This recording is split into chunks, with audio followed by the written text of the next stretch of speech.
तो ना मैं कोई पैरानॉर्मल इन्वेस्टिगेटर हूँ, ना ही भूतिया जगहों पर जाता हूँ और ना ही किसी को जाने की सलाह देता हूँ। जैसा कि मेरे बारे में बताया कि मैं हॉरर स्टोरीज के साथ साथ कुछ ऐसे फैक्ट्स लोगों के सामने रखता हूँ जो किसी ने कभी सुने नहीं होते। उसके पीछे का सबसे बड़ा रीज़न ये है कि मैं ऐसी बातें बताता हूँ जो हमारी असल ज़िंदगी से जुड़ी हुई होती हैं। तो आज मैं आप लोगों के लिए लेकर आया हूँ एक ऐसी कहानी जो एक भूतिया कहानी है या हमारे कर्मों का फल है। ये डिसाइड करना आप लोगों का काम है। ये एक सच्ची कहानी है, लेकिन इसमें जो पात्र हैं उनके नाम मैं बदल दूंगा क्योंकि वो लोग रियल लाइफ में मुझसे जुड़े हुए हैं। तो मैं नहीं चाहता कि कोई उनके ऊपर उंगली उठाए। जब मैं डिप्लोमा का स्टूडेंट हुआ करता था, मैं एक सर के पास ट्यूशन लेने जाता था शाम के समय। वो हमारे ही कॉलेज में प्रोफेसर थे। जब शाम को उनके घर में जाता था तो काफ़ी बड़ा बंगला था उनका। उसके ऊपर के फ्लोर पर एक कमरे से हमेशा एक लड़की के चीखने की, रोने की और दरवाज़ा पीटने की आवाज़ें आती थी। हम लोग काफ़ी डिस्टर्ब होते थे, मेरे साथ दो चार स्टूडेंट्स और भी थे, लेकिन कभी हिम्मत नहीं हुई सर से पूछने की कि आखिर ऊपर क्या बंद है। एक दिन मैंने क्यूरियोसिटी में आकर अपने दोस्तों के साथ ये जानने का फैसला किया कि आखिर सर के घर में क्या रहस्य बंद है। तो हमने आस पड़ोस के लोगों से बातचीत करी। लोगों ने बताया कि सर की एक बेटी है 5 साल की, और वो मेंटली डिसेबल्ड है। उसको वो हमेशा बंद करके रखते हैं। रीज़न ये बताते हैं कि वो हार्म कर सकती है खुद को या दूसरों को डिस्टर्ब कर सकती है, इसलिए उसको केवल तब बंद करते हैं जब कोई उनके घर पर गेस्ट आता है या फिर कोई स्टूडेंट आता है। और ये बात जानने के बाद हमारा डर दूर हो गया। लेकिन जब हमने इस बारे में और पता लगाया तो पता चला कि सर की दो बेटियां और भी थीं। वो दोनों ही मेंटली डिसेबल्ड पैदा हुई थी, और पैदा होते ही 1 महीने के अंदर दोनों की मौत हो गई थी। ये थोड़ा सा अजीब सा लगा, क्योंकि हम लोग भी छोटे थे, बच्चे थे, ऐसी बातें करते थे कि सर की किस्मत में अच्छी संतान नहीं है, सर के काम ही कुछ ऐसे होंगे। बच्चे टीचर्स के बारे में बिचिंग तो करते ही हैं। ट्यूशन में जाता रहा, कोचिंग उनसे लेता रहा, सेमेस्टर के एग्जाम्स हो गए। पता चला कि सर के घर में करीब 6 महीने बाद पता चला कि सर के घर में एक बेटे का जन्म हुआ है। बेटा एकदम हेल्दी था। हम लोग सर को बधाई देने गए, सर ने मिठाई खिलाई, सब कुछ बढ़िया था। यहाँ तक कहानी एकदम नॉर्मल चल रही थी, जैसे आप लोगों के अड़ोस पड़ोस में होता है कि ठीक है, किसी के बच्चे नहीं हो रहे हैं, किसी के घर में थोड़े अजीब से बच्चे हो जाते हैं, कुछ कुछ ना कुछ इश्यूज हर फैमिली में चलते रहते हैं। लेकिन यहाँ अब जो होने वाला था वो बहुत ही शॉकिंग था। अब कहानी को आगे कंटिन्यू करने से पहले एक छोटी सी बात। हम जब भी आत्माओं की बात करते हैं, भूतों की बात करते हैं या पैरानॉर्मल एक्टिविटी की बात करते हैं, तो यहाँ पर एक चीज एसोसिएट होती है, वो है फियर, डर। और ये फियर किस चीज का होता है? Fear of unknown. रात के समय में, अंधेरे में, किसी अनजानी जगह पर जब हम जाते हैं तो हमें किस चीज का डर होता है? Fear of unknown. हमें नहीं पता कि हमारे सामने कौन आ सकता है, हमारा किससे सामना हो जाए, राइट? लेकिन फियर ऑफ अननोन से भी बड़ा एक और डर है, which is fear of karma. See, unknown का फियर, हमें नहीं मालूम हमारे सामने कौन आ जाए, हमारा किससे सामना हो जाए, बट हमने अगर अपने अतीत में कुछ ऐसे काम किए हैं जिनके बारे में सिर्फ हम जानते हैं, तो वो अतीत हमारा पीछा कभी नहीं छोड़ता। और हमारे मन में हमेशा ये डर रहता है कि इसका जो कर्मा है ये लौट कर एक ना एक दिन, आज नहीं तो कल, 10 साल या 5 साल बाद हमारे सामने आएगा ही आएगा। और ये जो कहानी अब मैं आगे कंटिन्यू करने वाला हूँ, it's all about Karma. Sir का बेटा 5 साल का हो गया।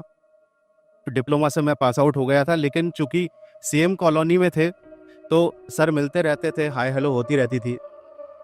सर का बेटा 5 साल का हुआ, सब कुछ ठीक था। उसके बर्थडे के, उस बच्चे के बर्थडे के जस्ट एक दिन पहले हमें पता चला कि उनका जो बच्चा था जिसका बर्थडे था वो घर की बालकनी से गिर गया।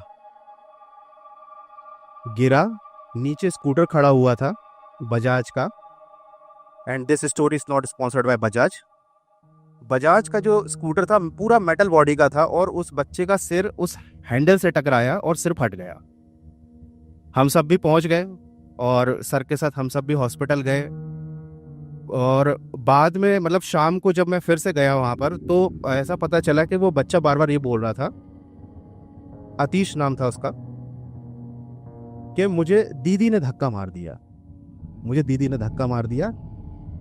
तो उसकी मम्मी हमेशा ये कहती थी कि पता नहीं है बालकनी में मतलब दोपहर के टाइम खासकर जाता था और किसी के साथ खेलता रहता था, हमने भी ध्यान नहीं दिया, किसने धक्का दिया, घर में तो कोई था नहीं। कुछ टाइम सीसीटीवी वगैरह का भी इतना कल्चर नहीं था, आजकल तो हर घर में होता है। थोड़ा सा मेरा दिमाग घुमा और हमने फ्रेंड्स से मिलकर पता लगाया तो पता चला कि सर का जब बच्चा पैदा हुआ था उसके 1 साल बाद उनकी जो 5 साल की जो बच्ची थी उसकी डेथ हो गई थी। डेथ कैसे हुई थी? You will be shock to know, pneumonia से। कैसे निमोनिया हुआ? मोहल्ले की आंटियों से बड़ा सीसीटीवी कोई नहीं होता। तो इधर उधर की अफवाहें उड़ती रहती थी, तो उन्होंने ये बताया कि ये लोग बच्चा होने के बाद, लड़का होने का चाहते ही नहीं थे कि वो लड़की घर में रहे। It was like burden. तो वो उस लड़की को कमरे में बिना कपड़ों के रखते थे, रात में उसके ऊपर ठंडा पानी डालते थे और कभी कभी तो ठंड की रात में उसको बालकनी में ही बंद कर देते थे मुंह बांध कर। चूंकि काफी बड़े मकान थे और जैसे आजकल होते छतों से छत लगी रहती है वैसे मकान नहीं है, बट ये हाँ कि आंटियों को सब पता चल जाता था। इस बात में कितनी सच्चाई है ये कोई नहीं जानता, क्योंकि अगर इस बात में सच्चाई होती तो शायद अभी वो सर जेल में होते ओनर किलिंग के केस में, लेकिन नहीं, ऐसा कुछ नहीं था। बात आई गई हो गई थी, इस बात को 4 साल हो गए थे बच्ची के जाए हुए। लेकिन ये जो अब घटनाएं हो रही थी उनके घर में, उससे धीरे धीरे अफवाहें और ज्यादा बढ़ने लगी। एग्जैक्ट 5 साल की वो बच्ची थी जब वो निमोनिया से मरी। कोई केस नहीं हुआ, ठंड लग गई, डेथ हो गई। बट ठंड कैसे लगी, ऐसा क्या हुआ, किसी को नहीं पता। 7 दिन तक इलाज चलता रहा उस लड़के का और फाइनली पता चला हमको कि वो नहीं रहा। ठीक है, शायद कुछ हुआ होगा, बैड लक, बुरी किस्मत। कहते हैं ना कभी कभी वक्त इंसान का साथ नहीं देता। उसके बाद करीब 6 महीने बाद मुझे सर मिले। मैं मिठाई की दुकान पर मिठाई खरीद रहा था तो वो जा रहे थे, तो मैंने पहचान लिया उनको, सर कैसे हैं आप, कैसे क्या चल रहा है। मेरी भी नई नई जॉब लगी थी तो मैं भी एक्साइटेड था, हर किसी से मिलता था तो बताता था कि सर जॉब लग गई है मेरी। तो मैंने कहा चलो इनसे भी बात कर लेते, अब तो घर में ये सब माहौल हुए काफ़ी टाइम हो चुका है। सर काफ़ी उदास थे, उनकी बहुत दाढ़ी वगैरह बढ़ी हुई थी। तो उन्होंने बताया कि उन्होंने जॉब छोड़ दी अपनी, उनकी गवर्नमेंट जॉब थी, उन्होंने जॉब छोड़ दी थी। रीज़न था उनकी वाइफ की डेथ। उनकी वाइफ की सडनली डेथ हुई। इतना डिटेल में उन्होंने मुझे नहीं बताया, फिर मैंने जब बाद में पता लगाया तो मुझे पता चला कि बच्चे के मर जाने के बाद इनके घर में बहुत अजीब चीज़ें हुई। तब मैं भी इस फील्ड में नहीं आया था, मुझे भी इतना नॉलेज नहीं था और हम भी इन सब चीज़ों पर विश्वास नहीं करते थे। हमें भी लगता था ठीक है, लोगों का तो काम है हर ऐसी घटना को भूतों के साथ जोड़ देना जो समझ में नहीं आती।